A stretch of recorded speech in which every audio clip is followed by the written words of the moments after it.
Chief justice Pakistan justice Gulzar Ahmed کی سربراہی میں سپریم کورٹ کے 3 رکنی بینچ نے کرک میں مندر جلائے جانے سے متعلق از خود نوٹس پر سماعت کی۔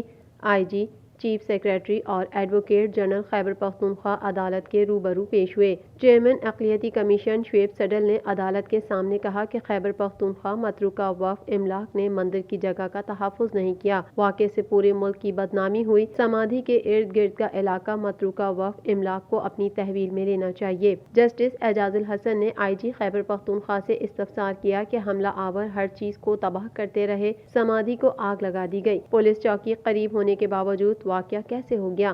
ایجنسیاں کیا کر رہی تھیں جب اتنے لوگ جمع ہوئے؟ جس پر آئی جی خیبر پختونخوا نے کہا کہ آئی ایس پی اور ڈی ایس پی سمیت ڈیوٹی پر مامور 92 اہلکاروں کو معطل کیا گیا ہے۔ غفلت برتنے والے پولیس اہلکاروں کے خلاف مقدمہ ہوگا۔ چیف جسٹس نے ریمارکس دیے کہ پولیس کا کام قانون نافذ کرنا ہے۔ پولیس نے ہجوم کو اندر جانے کی اجازت کیسے دی؟ پولیس اہلکاروں کو صرف معطل کرنا کافی نہیں، انہیں تنخواہ ملتی رہے گی۔ واقعے سے ملک کی بدنامی ہوئی۔ سوشل میڈیا پر تمام تصاویر دنیا بھر میں پھیل گئیں۔ مولوی شریف نے یہ سب کرایا ہے۔ ایڈوکیٹ جنرل نے کہا کہ مولوی شریف کو گرفتار کر لیا ہے۔ چیف جسٹس نے ریمارکس دیے کہ مولوی شریف تو عدالت سے ضمانت پر باہر آ جائے گا۔